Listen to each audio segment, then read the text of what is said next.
Bienvenido a La Salud en tus manos, un programa que hacemos aquí en Popular Televisión y que también emiten nuestros amigos del grupo Cadena Media. Hoy vamos a hablar de las enfermedades raras o enfermedades poco frecuentes. Pero fijaros en los siguientes datos. Hay más de 7.000 enfermedades raras. El 7% de la población mundial tiene una enfermedad rara. Y en España hay 3 millones de personas con enfermedades raras. En este programa vamos a ver exactamente en qué consisten las enfermedades raras, las dificultades de su diagnóstico, el importante papel que desempeñan las asociaciones y qué futuro espera a las personas con este tipo de enfermedades. Para todo ello tenemos en el plató a los siguientes invitados. Celia Albaladejo, hola, que es médico, especialista en medicina interna y responsable de la consulta de enfermedades raras en el Hospital de Santa Lucía. Muchas gracias, Celia. A ti por invitarme. Mari Ballesta, que es pediatra, especialista en genética en el Hospital Virgen de la Risaca y profesora aquí en la UCAM. Sí. Muchas gracias por venir, Mari. Gracias a ti. Natalia Segura, que es psicóloga de la Asociación de Genes. Muchas gracias, Natalia. Gracias. Bienvenida. Y Juan Carrión, que es presidente de FEDER. FEDER es la Federación Española de Enfermedades Raras. Muchas gracias. Muchas gracias. Tenemos una sección que se llama Preguntas de la Calle. Hemos sacado las cámaras fuera y vamos a ver qué le gustaría saber a la gente de la calle sobre el problema que tratamos hoy. ¿Cuántos tipos de enfermedades raras existen? ¿Qué causa las enfermedades raras? ¿A partir de qué edad se pueden diagnosticar? Celia, ¿a qué nos referimos cuando hablamos de enfermedades raras? Bueno, el término de enfermedades raras, que también llamamos minoritarias o de baja prevalencia, son aquellas que afectan a un grupo reducido de personas. El número al que afectan este concepto varía según la zona geográfica. En Europa hablamos de 5 por cada 10.000 habitantes o 1 por cada 2.000, que es lo mismo. Y hay un concepto más reciente que es el de ultra rara, que es el que afecta a 1 de cada 50.000 habitantes. Estas enfermedades tienen una característica común, que suelen ser de origen genético, por lo cual se diagnostican en la edad pediátrica, pero también hay muchas que se diagnostican en la edad adulta. Y otra de las características es que son crónicas, que son progresivas, que van produciendo un deterioro de la calidad de vida del paciente y llevan hacia una discapacidad. Es por eso que hace falta una atención multidisciplinar en la cual entramos, pues bueno, aquí está representado un poquito la atención médica, psicológica y social de estos pacientes. Muy bien. Mari, tú eres pediatra en la Risaca y llevas la consulta de genética, ¿no?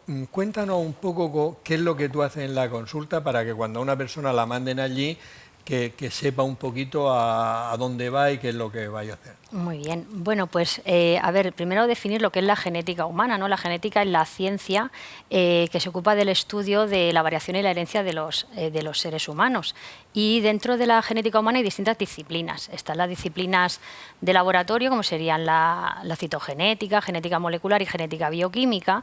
Y luego está la genética clínica. La genética clínica es esa especialidad médica que lo que hace es aplicar los conocimientos de la genética al diagnóstico y cuidado del paciente. Por tanto, cuando un paciente va a una consulta de genética, lo que va es a la consulta de un especialista médico en enfermedades genéticas. Muy bien, nos ha quedado perfectamente claro. Así ya cuando la gente llegue a una consulta ya sabe a dónde va. Natalia, tú eres la psicóloga de la Asociación de Genes. Sí. Dinos la Asociación de Genes qué es y cuál es tu papel en la asociación. Bueno, pues la Asociación de Genes pues lleva a pacientes con enfermedades raras, ¿vale? Forma parte de FEDER, que aquí tenemos a su presidente, Juan Carrión. Y bueno, mi papel exactamente en la asociación, yo comencé con ellos en el año 2014, empecé de voluntaria y llevaba la escuela de verano y luego en el año 2016 pues nos ofrecieron colaborar con el Hospital Universitario Virgen de la Risaca. ¿Vale? Era para la unidad de cuidados paliativos. Entonces, bueno, pues accedimos a la colaboración y, bueno, desde entonces pues trabajamos con ellos a nivel social y a nivel psicológico. Y eso es exactamente lo que mi papel desde entonces con de Genes. Ahora profundizaremos un poquito más. Juan, explícanos qué es FEDER y qué servicio ofrecéis a las personas que tienen enfermedades raras. FEDER hoy es la Federación Española de Enfermedades Raras, representa a 368 organizaciones de pacientes en España y se ha consolidado como una federación de referencia no solo en el contexto nacional, sino también internacional. Ofrece una cartera de servicios dirigido fundamentalmente a personas y asociaciones que la conforman, servicios de información y orientación que son claves, sobre todo en esos primeros pasos en donde la familia y la persona que convive con una enfermedad rara o sin diagnóstico se enfrenta a conocer uno de esos más de 7.000 nombres de los que tú pronunciabas al inicio, y ese servicio de información y orientación permite resolver pues todas esas dudas a las que se enfrentan todas y cada una de estas personas y familia. De igual forma tenemos un servicio de apoyo psicológico coordinado a través de diferentes grupos de ayuda mutua y desarrollamos también 2 bloques para nosotros primordiales, que es la defensa de los derechos de 3 millones de personas que conviven con estas enfermedades raras en España y de manera especial en nuestra región 100.000 murcianos. Esa defensa de derechos nos lleva a hacer e intentar sensibilizar a todos los responsables políticos para que estas enfermedades raras o poco frecuentes sean una prioridad social y sanitaria en los diferentes sistemas nacionales de salud y en particular en el nuestro. No, es que realmente cuando para preparar el programa buscas un poco de bibliografía y te enteras, yo me enteré entonces, no lo sabía, que en España hay 3 millones de personas con enfermedades raras y tú acabas de comentar de 100.000 murcianos con enfermedades raras, no estamos hablando de nada raro. Estamos hablando de una cosa muy frecuente. No estamos hablando de nada raro y hemos tenido la oportunidad muchas veces de ponernos delante de responsables políticos que te dicen, oye, y te preguntan, ¿y cuántos sois? O sea, no somos un número de 3 millones de personas. Piensa que al lado de esos 3 millones de personas convive toda una familia en todo un entorno familiar que convive día a día con esa enfermedad poco frecuente y sin diagnóstico. Por lo tanto, esa prioridad social y sanitaria en nuestro sistema nacional tiene que ser una realidad. Muy bien. Tenemos una sección que se llama Palabras de Médicos, donde nuestro profesor de latín y griego, Juan Carlos Ferre, nos va a decir de dónde vienen las palabras enfermedades raras. Muy buenas. Hoy vamos a hablar de las enfermedades raras, pero como son tantas y muchas de ellas reciben el nombre del descubridor, no me voy a centrar en ninguna en especial. Lo que sí es muy común a veces es la procedencia de estas enfermedades, y es que muchas de ellas son alteraciones genéticas, tienen un origen genético. La palabra gen viene del griego genes, genos, que significa raza, origen, nacimiento, palabra que dará en latín la gens, con el significado de familia, la gens Julia, de donde procede Julio César. También dará el término gente, con el significado de pueblo, familia. El término gen, además, tiene un significado de dar a luz, de donde tenemos engendrar, progenitor o incluso genio, el que genera, crea, da a luz un montón de ideas. Como derivados de gen tenemos a la genética, que es la rama de la biología que estudia los mecanismos de herencia y variación de los caracteres que se transmiten de los progenitores a los descendientes a través del proceso de reproducción. Muchas de estas enfermedades raras son congénitas, que viene de con, conjuntamente, y de genitus, engendrado, y hace referencia a los rasgos físicos funcionales, enfermedades que se tienen por nacimiento, por herencia. Como yo suelo decirle a mi madre, no me dejes de herencia el dolor de cabeza, ni el colesterol, déjame algo más útil, pero la genética no funciona así. Palabras de médicos. Celia, ¿qué dificultades nos encontramos para el diagnóstico de las enfermedades raras? Bueno, hay una premisa que para diagnosticar hay que conocer las enfermedades. El problema que nosotros los médicos nos encontramos es que en nuestro periodo de formación, pues de la carrera o durante la formación vía MIR, pues no se habla de muchas de estas enfermedades, de otras a lo mejor hay unas pinceladas en algún libro y de muchas aparecen en listas y cuadros de diagnóstico diferencial de lo que piensas que en tu práctica clínica luego no te vas a encontrar. Cuando ya estás en esa práctica clínica, pues la lógica y la efectividad siempre te llega a pensar en lo más frecuente, no te paras a buscar lo raro. Y el tercer problema es que cuando sí que te paras a pensar en eso es dónde pides las pruebas que tienes que pedir, dónde mandas a los pacientes, qué haces con ellos, y todo esto crea para nosotros un reto y que sea un diagnóstico complejo y difícil en nuestra práctica clínica diaria. Realmente a veces es muy complicado. Es muy complicado, es muy complicado. Mari, ¿qué haces tú en tu consulta de genética? ¿Te llega un paciente con la familia? ¿Qué haces tú ese primer día ahí en la consulta? Pues realmente cuando alguien lo remiten a una consulta de genética clínica, de genética médica, lo que es una visita médica, es una valoración clínica del paciente. Mucha gente cuando viene cree que va a hacerse una prueba, que van a pincharle, a hacer una analítica. No, como cualquier valoración médica vamos a tener una toma de antecedentes personales de la persona que viene, ver qué enfermedades ha padecido, qué síntomas tiene.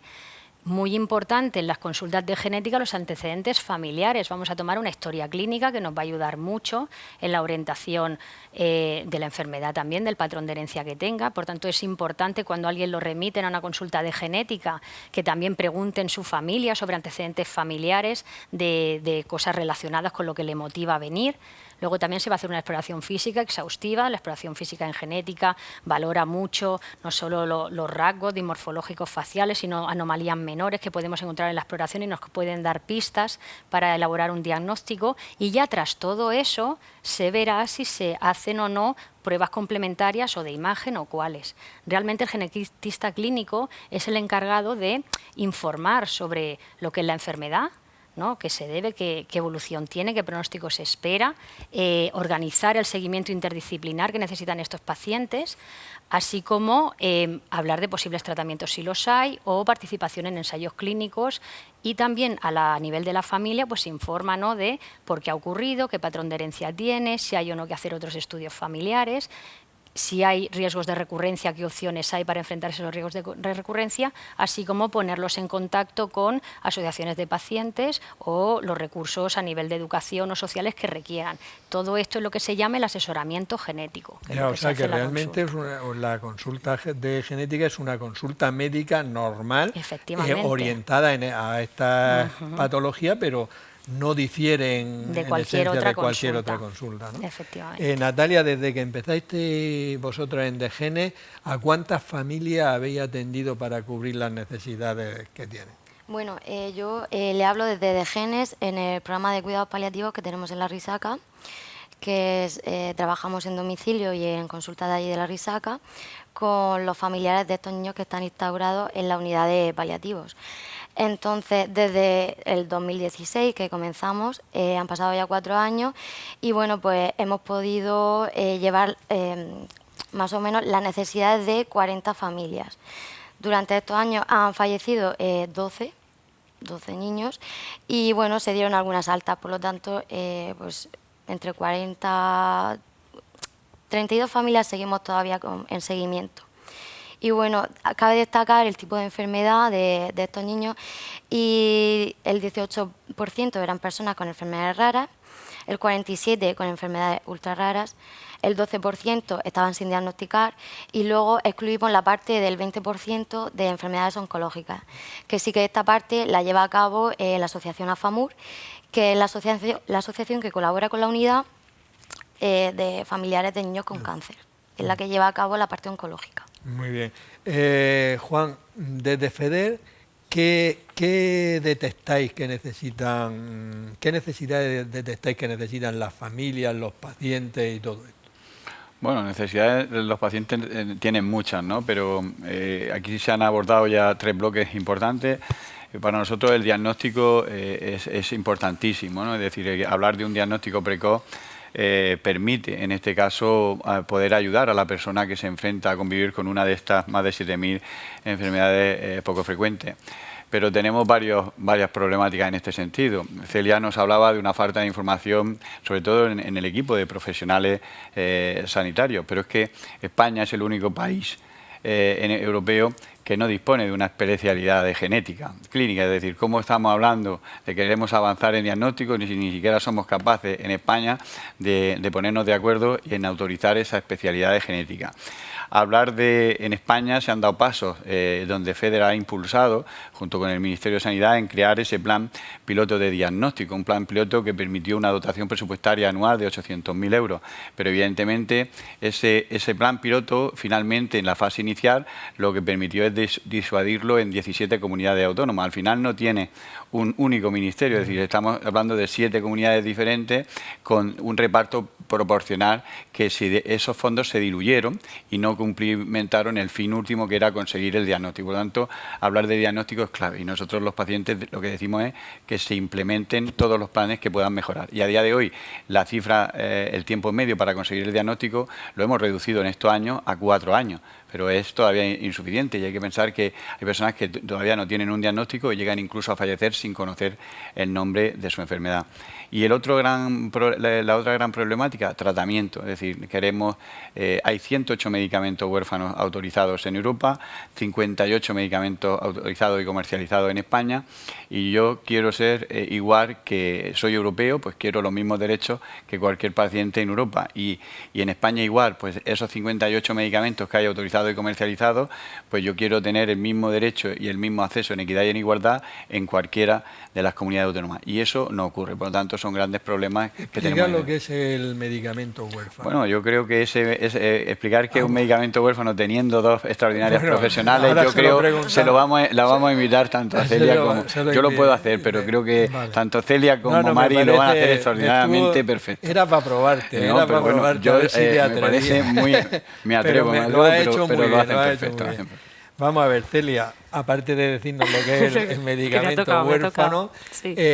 Tú eres especialista en medicina sí. interna. ¿Y qué aporta la medicina interna concretamente a las enfermedades? A ver, he hablado al principio de que la mayoría de estas enfermedades son de origen genético, debutan en la edad pediátrica y por lo tanto pues el pediatra es un pilar fundamental porque va a llevar el diagnóstico de la mayoría y en esas de origen genético pues esta consulta genética de la que estamos hablando. Pero bueno, nosotros como internistas pues atendemos al paciente adulto y luego, bueno, la medicina interna es una gran desconocida. A mí todavía la gente me pregunta cuando le digo soy internista, me dice ¿eso qué es? Sí. Y nosotros lo que hacemos es la atención integral del paciente, la atención global y multidisciplinar del paciente. Es como un médico de atención primaria, pero en el hospital. De hecho, los médicos de atención primaria también nos envían pacientes porque son los que ven sospecha, porque ven al paciente al completo. Entonces, nosotros, pues en el adulto, tanto en consulta como en hospitalización, pues lo vemos y tenemos esa visión global, tanto para el diagnóstico, que somos capaces un poco de encajar todas las piezas del puzzle, como en el seguimiento que también podemos hacer de todos esos órganos. Eso no quita que la mayoría de estos pacientes pues precisan también su seguimiento por determinadas especialistas y que nosotros los mandemos y al final es un trabajo en equipo. ¿Y el medicamento huérfano? Bueno, los medicamentos huérfanos, pues bueno, el problema que tenemos con los medicamentos para estas enfermedades es que el coste que a la industria farmacéutica le supone poner en marcha el ensayo y la investigación para este medicamento es un precio muy elevado para lo que luego le va a repercutir en la venta, como se dice, de este fármaco. Entonces, pues ahí se encuentra el problema, en intentar establecer incentivos y que mantengan las patentes y que les sea rentable. Entonces, esa es la dificultad con esos medicamentos llamados huérfanos porque tenemos este problema. Sí, que valen mucho y entonces valen mucho y la industria no farmacéutica no tiene el beneficio. Muy bien. Mari, ¿qué personas deberían acudir a una consulta de genética? Pues debería acudir cualquier persona que tenga sospecha de estar afectada de una enfermedad rara, pero asimismo también deben acudir personas sanas con antecedentes familiares, tal vez de una enfermedad rara, que estén preocupados sobre su posible riesgo de padecerla o de transmitirla a su descendencia, así como personas que tengan antecedentes personales que hagan sospechar que pueden estar en riesgo de tener descendencia con una enfermedad rara, por ejemplo, haya tenido aborto de repetición o haya tenido un embarazo con un feto pólipo malformado, algún dato de estos. Y es importante decir también que si uno viene a consultar por antecedentes familiares de una enfermedad rara, es importante saber si esa persona, si el caso índice, el afectado, tiene o no un diagnóstico, porque si no sabemos lo que tiene esa persona, va a ser muy difícil poder asesorar o informar al paciente sano que viene a consultarte ante la duda. Por tanto, es importante que, si no está estudiado el caso familiar, sea ese al que primero se remita. Y una vez lo estudiemos, se pueda o no diagnosticar, ya se podrá informar y asesorar a otros familiares al respecto. El paciente índice es el primer paciente en el que se diagnostica la enfermedad. Claro, ¿no? El paciente que sabemos o que tiene la sospecha de. Ese es el que hay que conocer. Natalia, ¿cómo reacciona una familia cuando le dicen que un hijo suyo, un familiar, tiene una enfermedad rara? Bueno, pues recibir un diagnóstico de este tipo en un hijo, o sea, de un hijo, suele suponer un shock para los padres y familiares. La mayor parte de los padres experimentan sensaciones de miedo, parálisis o confusión. Estas sensaciones suelen estar durante unos días o semanas incluso. El hecho es que estas familias deben afrontar diversas pérdidas. Pérdida de la salud de su hijo, pérdida de un plan de vida, pérdida de la seguridad y de su bienestar. Por eso, su primer encuentro con la enfermedad, pues existe una gran confusión. Luego también se intensifican algunas emociones, como puede ser el enfado, la incertidumbre, la tristeza y el miedo. Después de este huracán de emociones que va pasando durante esos días y esas semanas, comienzan pues, a sentir un miedo a lo desconocido, miedo a los síntomas que pueda padecer su hijo, como puede ser una discapacidad, un dolor. También miedo a la progresión de la enfermedad, porque hay un desconocimiento en muchas de ellas, a la falta de tratamiento, de cómo podrán sobrellevar un cambio tan importante en sus vidas, miedo al futuro y, bueno, miedo a la autonomía de su hijo. Luego ya, cuando ya hay una realidad de muerte, pues ya se empiezan a plantear la muerte y cómo si sobrevivir a su hijo o no hacerlo. Eso es una cuestión ahí también muy importante. Un problema muy importante, lo que tú lo has dicho, un huracán de emociones que por muy preparado y muy psicológicamente muy bien que esté uno, realmente debe ser una cosa muy dura de entrada, ¿no? Vamos a ver, Juan, el 29 de febrero fue el Día Mundial de las Enfermedades Raras. ¿Qué significa ese día? Bueno, este día a nivel mundial precisamente es la acción de mayor sensibilidad porque permite a más de 100 países en todo el mundo pues tener presente a más de 350 millones de personas que convivimos con una enfermedad rara o poco frecuente en todo el mundo. Antes hablábamos de 3 millones en España, pues a nivel mundial somos 350 millones de personas. Y esto permite, sobre todo en todos los países, sensibilizar y trabajar en poner a disposición de los pacientes y de las familias recursos que mejoren su día a día y su calidad de vida. Yo tuve la oportunidad de participar este pasado 29 de febrero en México para celebrar y conmemorar el Día Mundial, y precisamente las realidades en Latinoamérica también son mucho más difíciles porque hablamos de mayores dificultades en el acceso al diagnóstico, en el acceso al tratamiento y sobre todo en la inversión en investigación. Por lo tanto, pues es un momento importante para nosotros por tener presente la necesidad de exigir a las administraciones que exista un marco común, en este caso y conceptual, que dé respuesta a todas esas necesidades de manera integral. Nos describía Celia el porcentaje para describir lo que es una enfermedad rara o poco frecuente, pero piensa que en países como, por ejemplo, Ecuador o Perú, estas enfermedades se llaman catastróficas, no se llaman ni siquiera enfermedades raras o huérfanos, y la prevalencia de una enfermedad rara, por ejemplo, en Perú es de 1 de cada 100.000 habitantes. Por lo tanto, estamos hablando de diferencias que a día de hoy trabajamos precisamente para que en los próximos meses, concretamente en noviembre, en la Organización Mundial de la Salud, se pueda debatir esa necesidad de generar ese marco común de actuación que requieren las enfermedades poco frecuentes a nivel mundial. Me parece muy duro llamarle enfermedad catastrófica, ¿no? Aunque es verdad que algunas sean muy duras, ¿no? Pero no sé, ¿no? Pues casi enfermedad rara, enfermedad poco frecuente, no sé, porque si ya de entrada dice, tiene una enfermedad catastrófica, madre mía, a Natalia deben llegar ya. Evidentemente, pero a veces estamos hablando de poner un estigma a la persona y eso es lo que tenemos que intentar evitar, pero evidentemente en estos países hay que todavía ayudar para que esto evolucione y sobre todo para que ese marco común sea una realidad. Muy bien. Celia, tú misma has dicho que realmente mucha gente no sabe lo que es un internista. Lo has definido muy bien, que es la atención integral al paciente porque sabéis de todo. Hay un chiste que no voy a cantar. Sí, no, porque se dice que el internista es como un pato porque sabe nadar, Sí.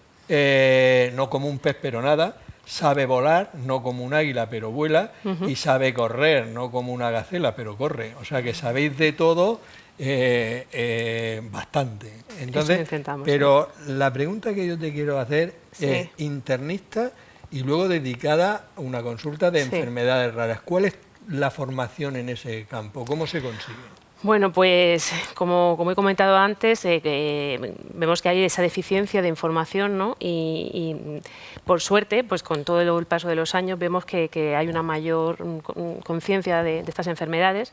A nivel individual, pues encontramos ya por fin que en muchos libros se habla de ellas, hay muchas más publicaciones científicas y gracias a Internet pues tenemos buscadores online que nos permiten acceder a esta información.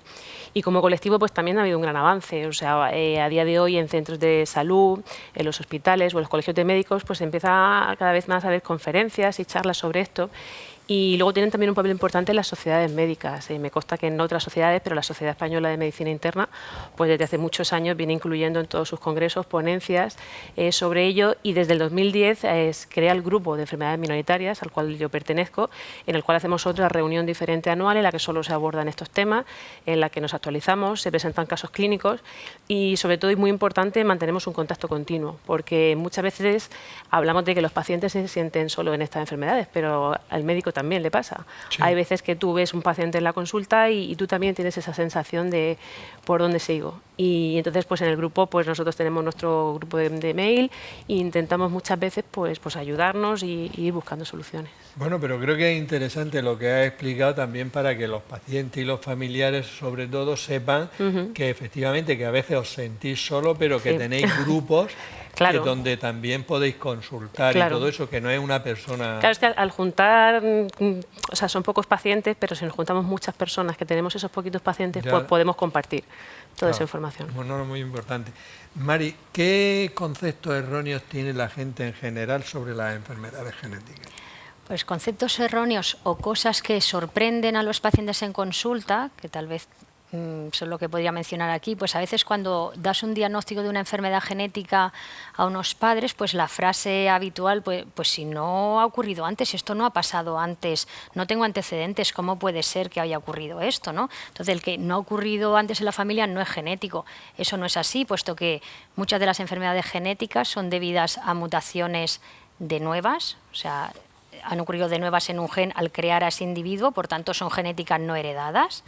También pueden ser enfermedades genéticas en las que los padres ambos son portadores y por tanto puede no haber habido casos en las familias, pues porque no ha habido la situación que se hayan juntado dos personas portadoras, por ejemplo.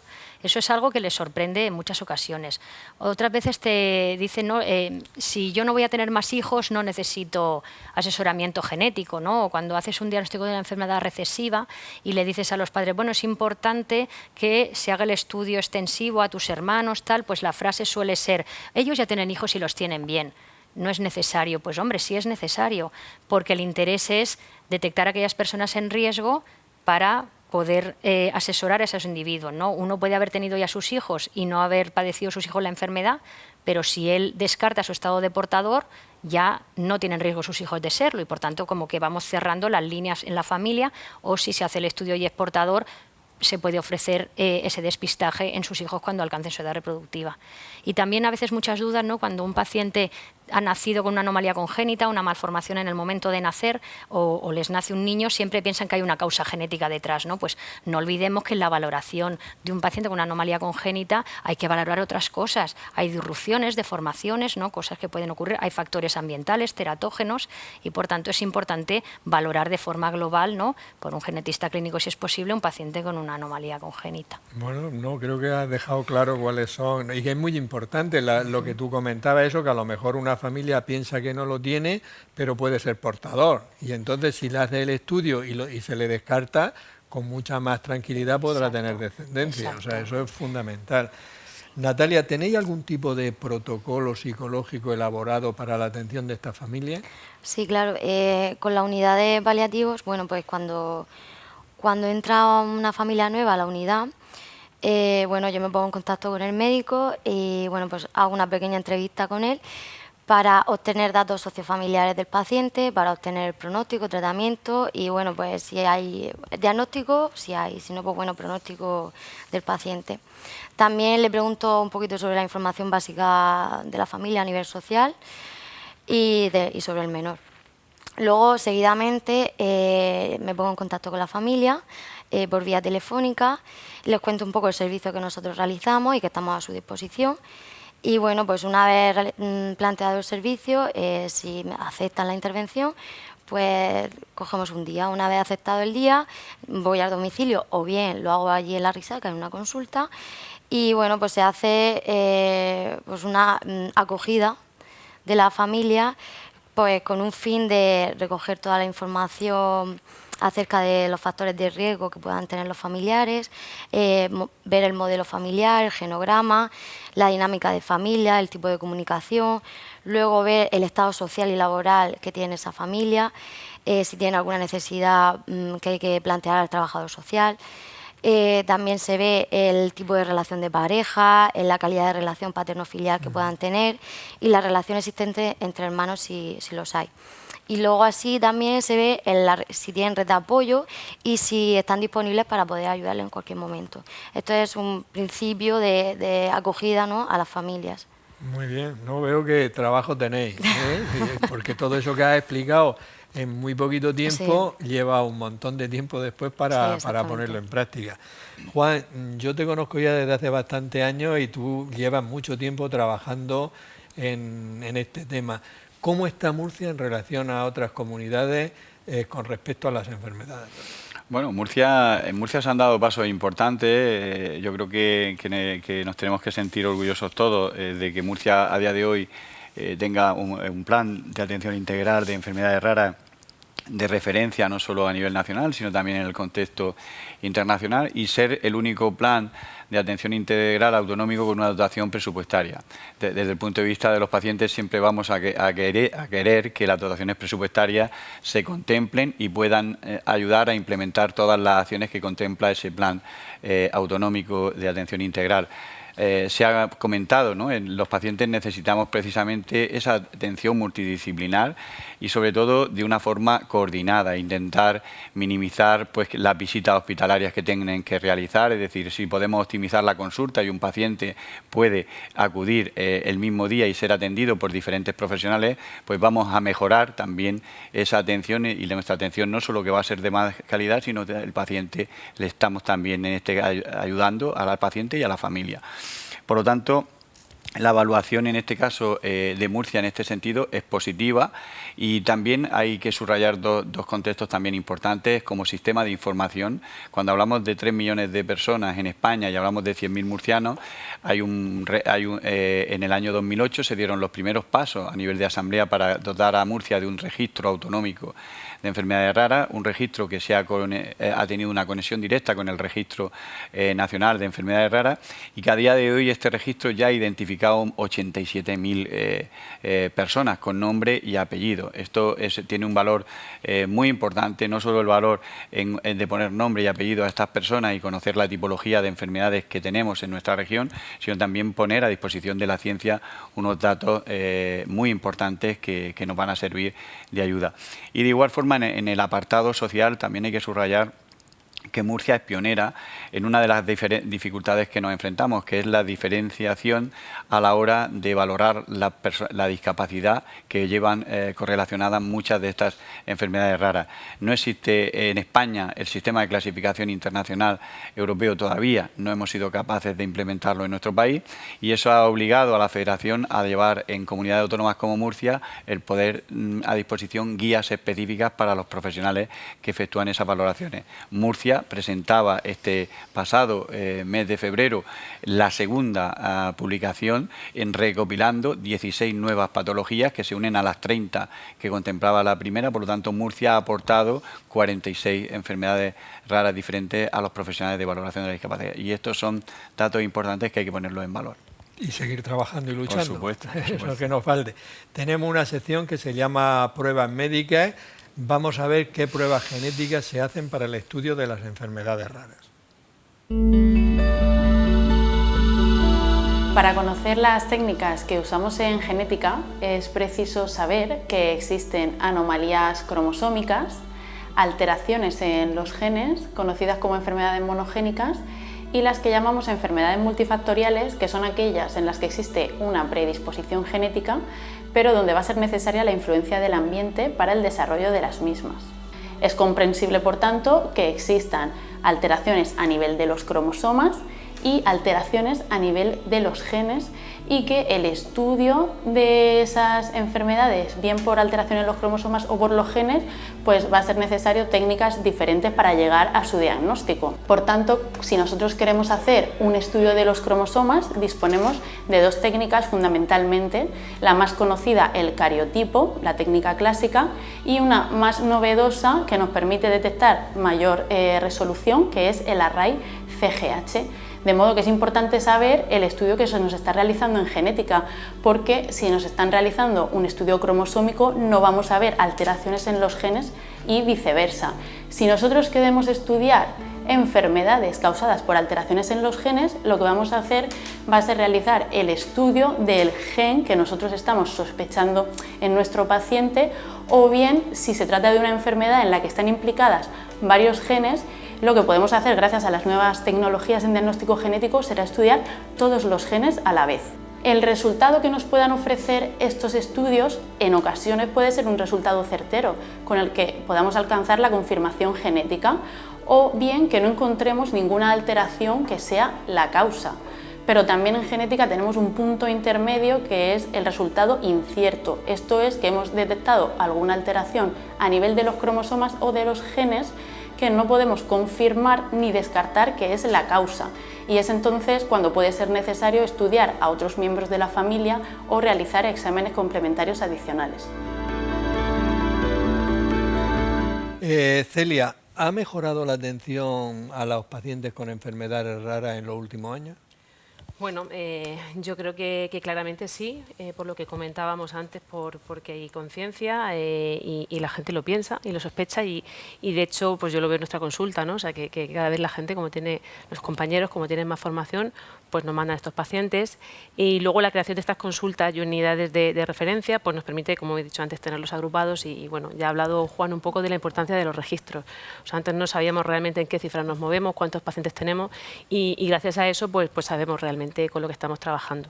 Y en la línea de tratamiento queda muchísimo camino, pero yo creo que también pues hay mejoras, ¿no? Porque cada vez pues está en la línea de investigación, desde nuevos fármacos, y en algunos de ellos pues se consiguen más fácilmente que hace muchos años. Nosotros hace años había algunas cosas que eran prácticamente imposibles de conseguir, y a día de hoy pues los estamos poniendo. O sea, que se va mejorando poquito a poco, pero poquito a poco, queda mucho, pero bueno. Esperemos que ahora con las nuevas tecnologías y la genética, sí, que va a avanzar muchísimo, se puedan solucionar algunas cosas. Mari, una familia tiene un bebé, tú eres pediatra y eres genetista, ¿cuándo pueden sospechar o se puede sospechar que hay una enfermedad rara?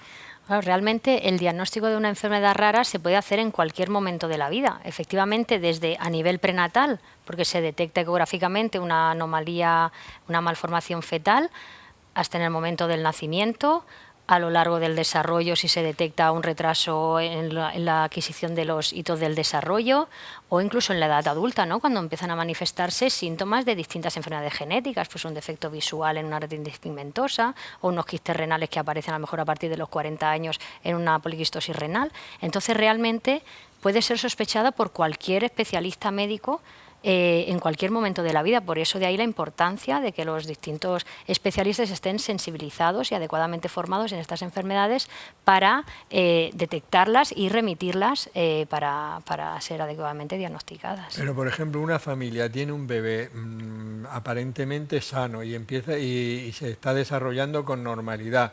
En cuanto que no tenga algún síntoma, claro, como va periódicamente al pediatra, también el pediatra, por supuesto, pediatra, en cuanto que ve cualquier cosa ya puede ir pensando y derivarlo, ¿no? Efectivamente. Vale, vale. Natalia, ¿cómo sería el día normal de trabajo tuyo en la asociación? Bueno, pues allí en la unidad de cuidados paliativos tenemos un despacho donde ellos trabajan, los médicos y enfermeros. Y bueno, yo me incorporo para hacer un equipo multidisciplinar, ¿no? Que es al fin y al cabo el objetivo de esto. Y por la mañana yo estoy allí con ellos. Lo que intentamos es que los médicos me informen de cómo va progresando el paciente, de si hay alguna novedad o si hay alguna familia nueva. En el caso de que haya alguna familia nueva, bueno, pues en esa mañana me pongo en contacto con ellos. También utilizamos, para que los pacientes no tengan que venir muchas veces a las citas, utilizo citas que ellos ya tengan concertados, por ejemplo, con rehabilitación, con neuropediatría o con fisioterapia. Si tienen una cita un miércoles, pues yo los cito también ese miércoles para poder llevar a cabo un seguimiento de todas las familias y no hacerlos venir constantemente. Y bueno, eso sería un día normal. Y luego otro así más diferente serían los domicilios, los desplazamientos que realizo, que son pues por toda la región de Murcia.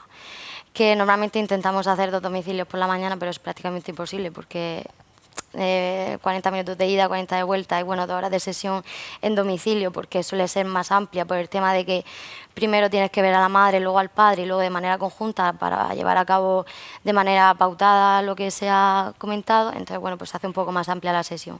Así que eso más o menos sería el día a día. ¿No? Ocupada estás. Sí. Y si encima viajas por toda la región, sí, lo bueno es que la conoces exactamente, muy bien, ¿no? Así la conozco. Vamos a ver, Juan, hay un plan integral de atención a las enfermedades raras. ¿Cómo valora ese plan y en qué se puede mejorar? Bueno, yo creo que hemos dado pasos, como decía, importantes. Yo creo que el cómo se puede implementar y mejorar es que los pacientes tengamos la oportunidad de estar en los comités de seguimiento de este plan. Recientemente, pues esto ha sido una realidad y era una demanda que los pacientes realizábamos. Es necesario que junto a los responsables de las diferentes administraciones y de los diferentes servicios, el paciente también pueda incorporarse a ese comité y poder efectuar ese seguimiento, porque el papel lo aguanta todo, es decir, el plan puede quedar muy bonito, maquetado, contempla todas las acciones, pero ellos, que son los profesionales, y ellas, evidentemente luego no pueden ver los recursos para poder implementar todas esas acciones. Entonces, para eso es muy importante que ese seguimiento se haga y que podamos, en este caso, los pacientes supervisar y ayudar, en este caso, y recordarle siempre a los responsables políticos de esa mayor dotación presupuestaria que permita implementar todas y cada una de estas acciones. Ese es el verdadero camino que tenemos que recorrer y creemos que con la presencia de los pacientes en esos comités de seguimiento pues podrá ser una realidad. Seguro. Celia, tú pasas una consulta de enfermedades raras, ¿no? Sí. ¿Qué finalidad tiene exactamente esa consulta? Bueno, esa consulta surge hace unos 10 años en el hospital porque el jefe de servicio en ese momento pues se da cuenta de que hay una necesidad de atender a estos pacientes que hasta ese momento pues andaban en diferentes consultas de medicina interna, pero pues eso, dispersos.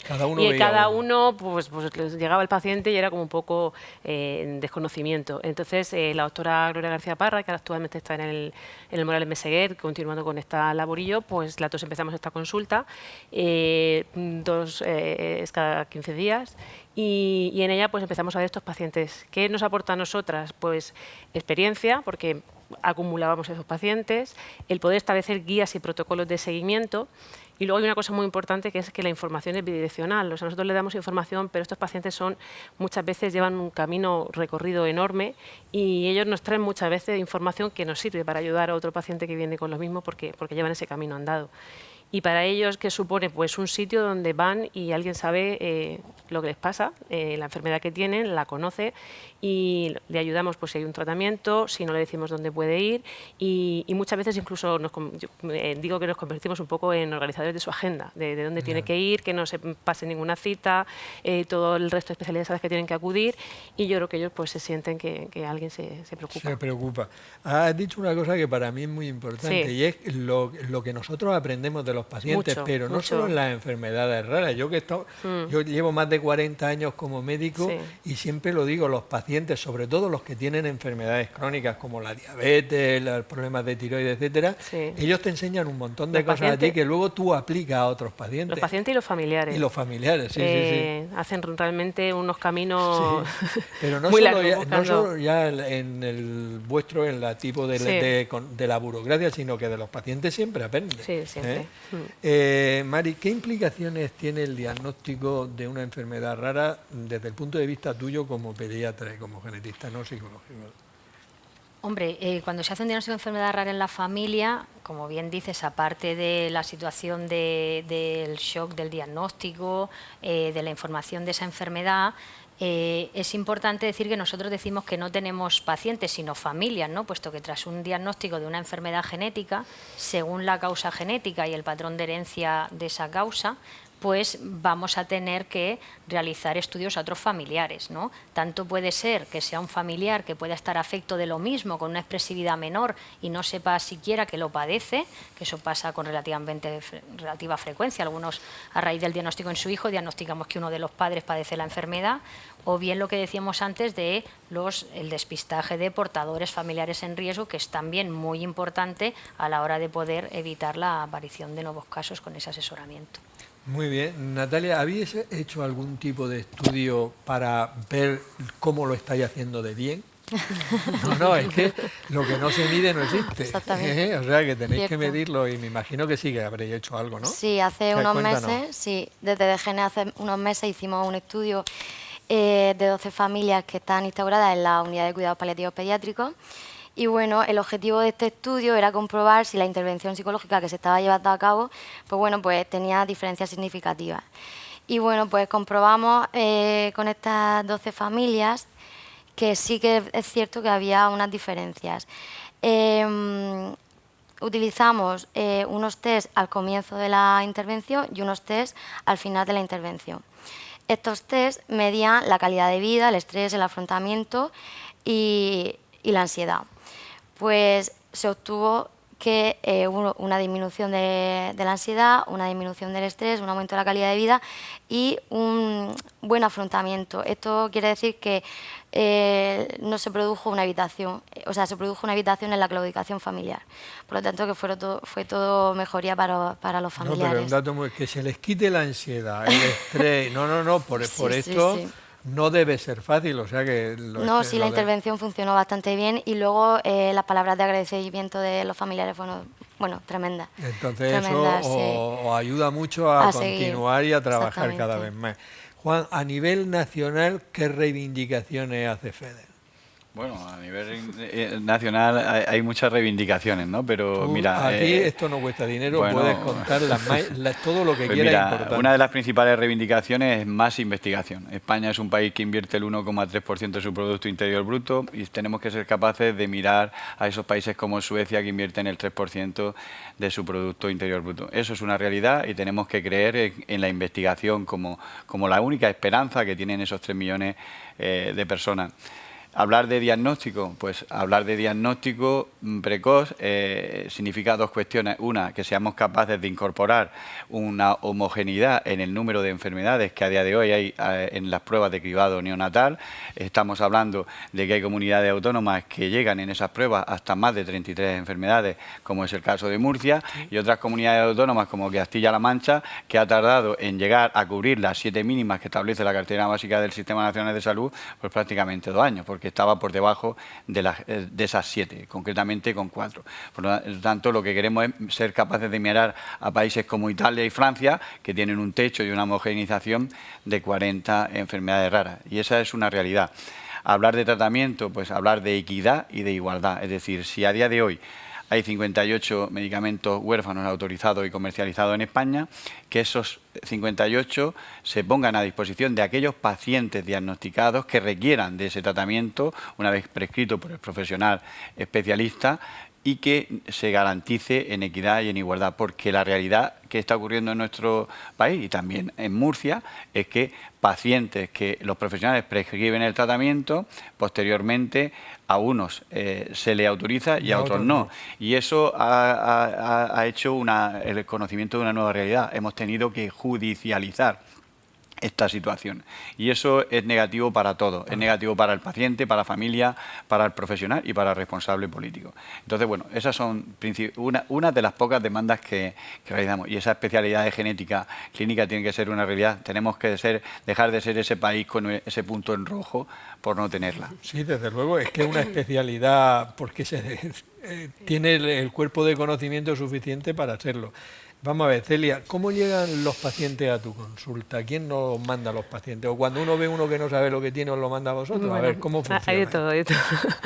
No, pero la gran mayoría, bueno, vienen de atención primaria, he dicho antes que son la primera línea de fuego, ¿no? Son los que están día a día con el paciente y los que en algún momento a lo mejor ven que algo no va bien y no lo derivan a la consulta. Desde otras especialidades, pues viene el oftalmólogo por una lesión en el ojo, el dermatólogo una lesión en la piel y que igualmente ven que puede ser la punta del iceberg de una enfermedad más importante y nos lo manda para estudiar. Desde las propias asociaciones, de hecho de genes o de la asociación de Lendarlos, que los pacientes saben que existe la consulta y a través de su médico de atención primaria nos piden cita. Y luego hoy en día también lo que se está intentando, porque es un tema complicado, es la transición de pediatra a adulto. El problema que tenemos con estos niños es que, bueno, antes había una esperanza de vida muy corta, muchos no llegan a la vida adulta, pero pues, gracias a los tratamientos, estos niños pues llegan a la vida adulta y se agota el tiempo en el que el pediatra tiene que actuar. Y eso es muy difícil para las familias, porque son niños que desde que eran muy pequeños pues viven en el hospital con un equipo, un pediatra, una enfermera, y cambiar de eso a que le vea a otra persona pues es complicado y entonces ahí está un poco nuestra labor de intentar hacer que esa transición pues para ellos sea lo menos traumática posible. Lo que llaman las consultas de transición, que son totalmente necesarias. Por ejemplo, en la Risaca en endocrino se hacen y hay periódicamente unas reuniones entre los endocrinos infantiles y los endocrinos de adultos. Por ejemplo, un niño que tiene diabetes, pues para que pase a adulto, un niño que tiene otra enfermedad endocrina, las consultas de transición son importantísimas. Correcto.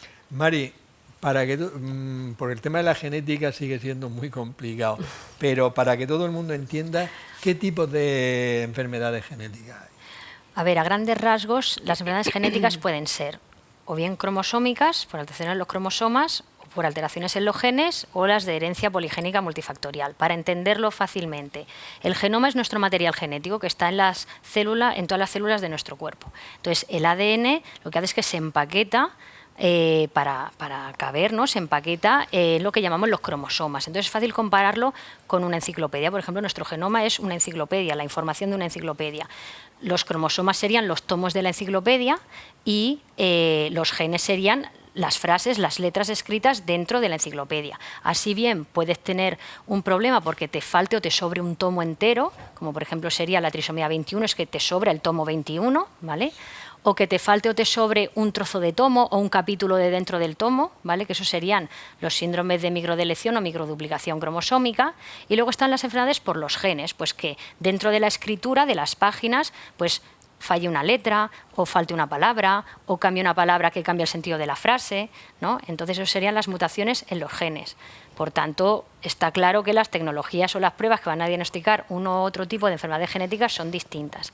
Y las de herencia poligénica multifactorial, como la hipertensión, el asma, la diabetes, que mucha gente viene a consulta diciendo, ¿no? Oye, es que mi padre tiene hipertensión, mi tío, mi hermano, quiero el estudio genético. Hombre, en estos casos no hay un estudio de un gen en concreto, sino que es la presencia de variantes en distintos genes implicados en, por ejemplo, la regulación de la tensión, que lógicamente se agregan en las familias porque las personas tienen estas variantes que se van transmitiendo, con la sumación de un factor ambiental que va a hacer como de efecto umbral para que se manifiesten los síntomas de la enfermedad. Y el interés de esas enfermedades es que si tú incides sobre ese factor ambiental, como por ejemplo sería no tomar sal en el caso de la hipertensión, puedes influir en la edad de aparición o evolución de esa enfermedad. Lo has explicado perfectamente. Bien, Mari, te cogeré el ejemplo, pero te citaré. Te citaré. Perfecto. Vamos a ver, Natalia, en las enfermedades crónicas siempre se dice ¿quién cuida al cuidador? Entonces, ¿qué sientes tú al trabajar en este ambiente de tanta presión y a veces tan difícil? ¿Y quién te cuida?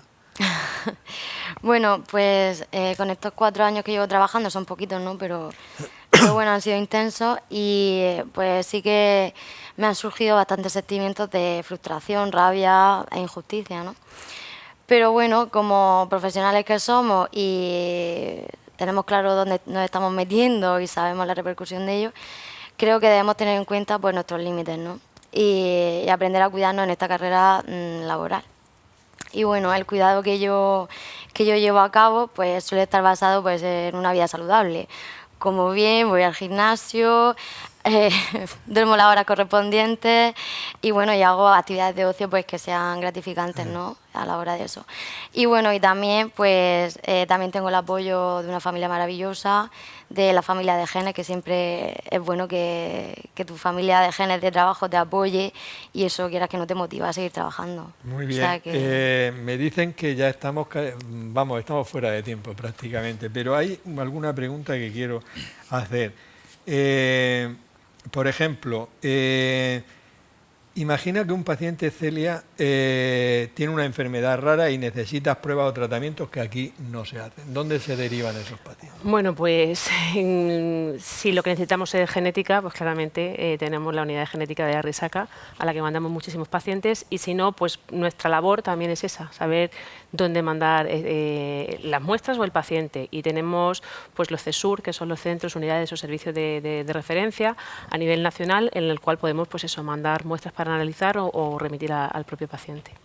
Muy bien. Mari, las técnicas nuevas, el CRISP, ¿qué es eso del CRISP y qué utilidad va a poder tener en las enfermedades raras?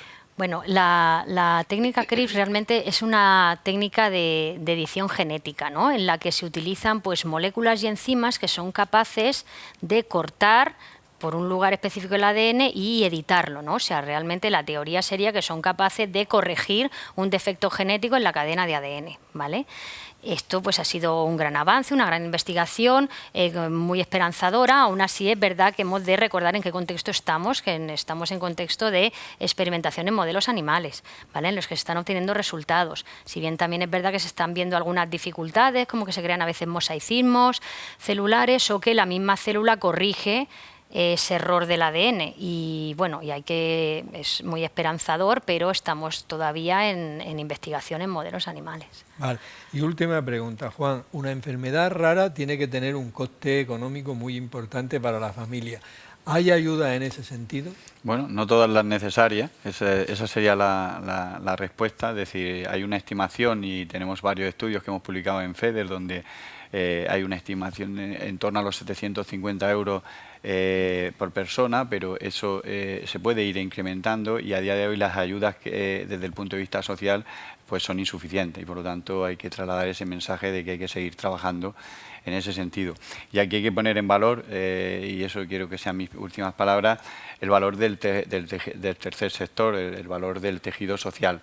FEDER somos 368 organizaciones, Murcia tiene 16 de esas 368 organizaciones que realizan un trabajo extraordinario y que llegan donde la administración no puede llegar y en este sentido pues tenemos que trabajar para que las administraciones también sepan y sean capaces de valorar ese extraordinario trabajo que realizan para mejorar la calidad de vida de pacientes que conviven con estas enfermedades raras y sus familias. Muy bien, aunque estamos fuera de tiempo, un minuto para cada uno para si quiere hacer una puntualización o resaltar algo. Empezamos por ti, Natalia.